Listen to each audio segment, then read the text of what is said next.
family vacation. What's happening here? You don't recognize me. Maybe this'll help. I'm here to take over your father's business.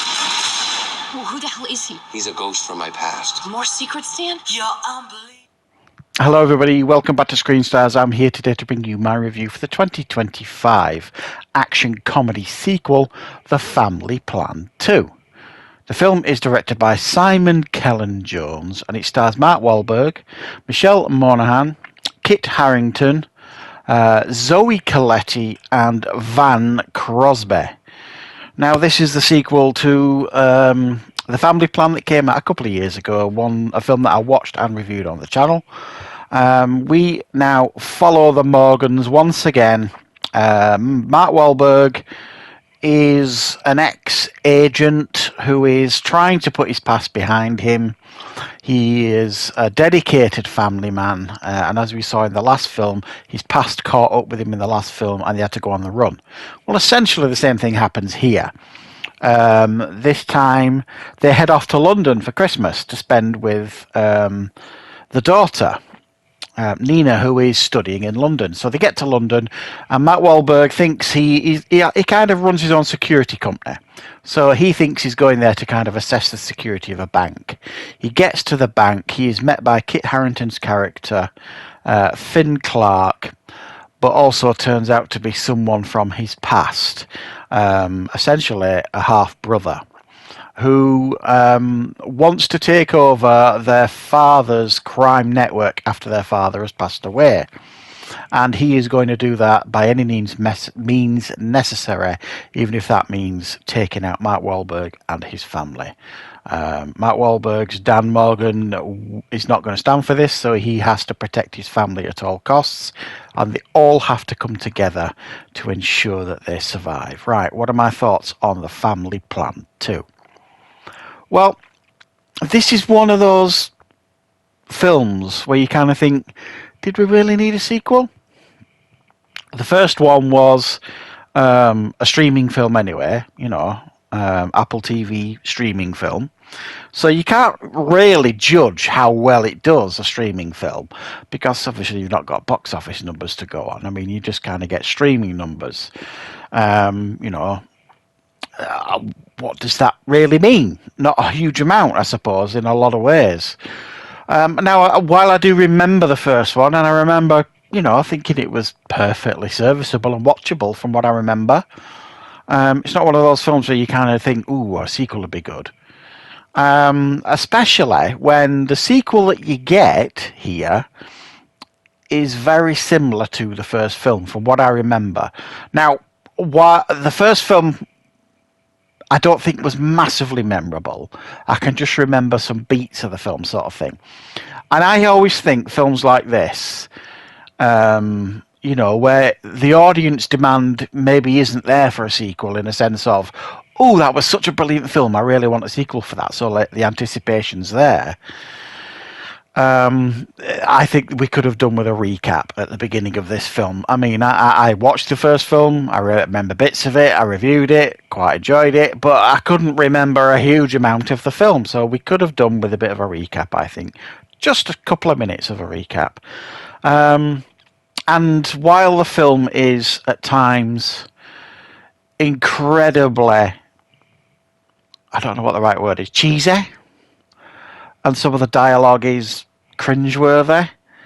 And it's quite a poor start to the film, I felt, this one. Very slow start, and it doesn't really get anything close to interesting until he gets to London and he meets Kit Harington's character. Then the film, I thought, picked up, because up to that point I was seriously considering turning it off, if I'm being honest, because I just thought it was poor, if that's the right way to put it. It just didn't do a lot for me. The start of the film, it was almost they were reintroducing the characters, but I didn't remember the characters, if that makes sense. So I wasn't that bothered. I think it probably would have been far better to have a 2-minute recap, 2 or 3 minutes family introductions, and then boom, get to London and get the film started. Once it started, when he meets Kit Harington and the threat of the films becomes apparent, the film gets better, in my opinion. It really does pick up the middle part of the film. And then I also then think that the climax of the film was a bit daft. Now, I get it. It's called The Family Plan too. They are one as a family. But it gets to the point, like near the end of the film, where they put this big plan together to kind of do what they need to do. And Mark Wahlberg is, I need to do this on my own. I need you guys to be somewhere safe so I can do what I need to do. Okay, that makes sense. And then the family all kind of stand up and say, no, we are doing this together. And they end up kind of doing this massively risky and dangerous final act together as a family. And I'm just thinking, it's just mental. You wouldn't do it. It's just ridiculous. You wouldn't put your family at risk. He's the highly trained person. They aren't. Even though they try and give the teenage son, they turn him into some kind of computer whiz, to the point where he can hack into like this massively impressive crime network, and siphon all the funds out and do this, that, and the other with it. You're just thinking, oh, it's bollocks. You know what I mean? So I thought the final act for me lacked a lot of plausibility, from my perspective, in a sense of, he's putting his family directly at risk, where he spent the whole film trying to keep them safe as best he can. And then right at the end of the film, he kind of is like, forget that. I'm going to put them right directly in harm's way. Let's see how that works.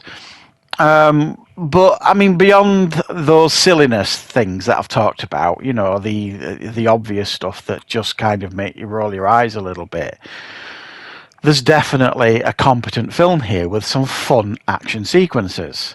One of the big issues I had with this film, though, was that Mark Wahlberg, at parts of this film, looked so uninterested.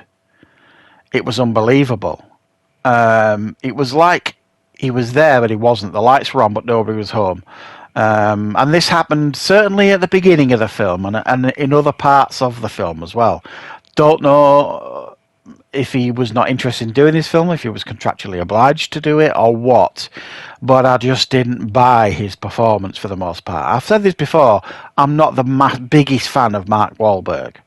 I think he's good with the right material and the right director and the right script. I think he's proven that.